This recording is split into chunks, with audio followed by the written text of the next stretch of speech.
فيديو بعنوان معلش سهرناكم معانا. الزمالك بيضرب حارس حدود بثنائيه بطوله احمد فتوح. الزمالك في بدايه الشوط الاول يقول لك يومك او صيامك بدون سحور. والله الشوط الاول الزمالك ما جاش. الزمالك في الشوط الاول ما شفتش غير الونش بانتاج محمد ابراهيم. الزمالك في مباراه هي الاسوأ في نص الملعب. تقول لي ليه؟ اقول لك ثنائيه محمد اسماعيل ومحمد شحاته مؤذيه للعين. والله ما فيش انسجام، مفيش تفاهم. قول زي ما انت عاوز تقول قول، لكن انا في الشوط الاول كنت بحضر نفسي ان انا ما انسحبش. تقول لي اقول لك يا عم الوضع كان باين، الدنيا باين. غياب عبد الله السعيد مع غياب ثنائيه شحاته ومحمد اسماعيل خلى الزمالك مفيش روح، مفيش اداء، مفيش اي حاجه. شوط اول كئيب، مفيش 3 4 5 لمسات مع بعض.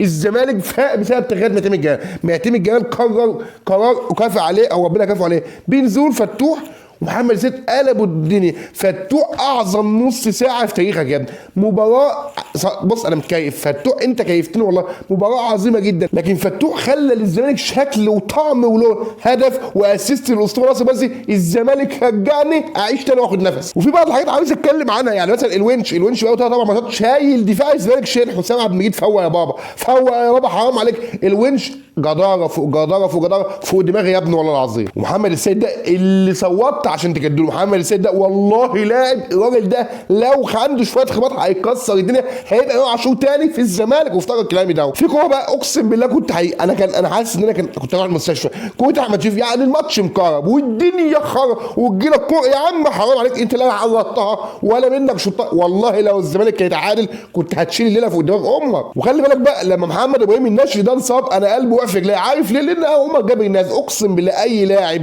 او اي ماتش، معلش اي ماتش، انا اسف، اي ماتش بيلعب فيه عمر جابر على محمد ابراهيم ده في كميه كراهيه غير يعني غريب. الواد ده ما يقعدش اقسم بالله لاي لاعب باك يمين في ذاك ايا كان مين في اللحظه اللي بكلمك فيها دي. محمد ابراهيم والله ناشئ بدرجه مشجع، بدرجه لاعب جامد. في النهايه عندك الماتشات الجايه زد، بيراميدز، الاتحاد، انبي، اوتو. لو كسبنا فده يعني كرم وفضل ربنا، لو انهزمنا وربنا ما عادش والتوفيق خالفنا فده العدل والله العظيم. لان الزمالك فعلا محتاج سكواد يضيف على السكواد ده، محتاج لعيبه عندها خبره تخلي السكواد ده ليه طعم وتخلي الفريق ده يقدر ينافس. وحسبي الله الوكيل في الاداره هي اللي خلت الفريق ده بالروح ده. لو عنده بعد 3 4 لعيبه خبره كان كسر الدنيا. فيا رب الزمالك ما يقعش الفتره دي، لان انا كنت خايف النهارده الماتش حاصل حدود. وخلي بالك كل الفرق اللي كنت فيها ديت هي راجعه تنافس تاني. فان شاء الله تكون دي صعوه، وان شاء الله ده الفوز الخامس على التوالي. وعاوزين سلسله اللا هزيمه تطول شويه عشان خاطري تطول شويه. في النهايه الزمالك خلاص يعتبر في الصداره على فرقه عتاوله زي بيراميدز وزي الاهلي. الماتشات الجايه صعبه، محتاجين التركيز. والله انا ما هزعل منكم لو نزمته،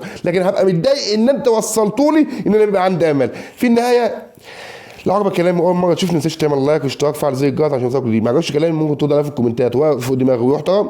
والسلام.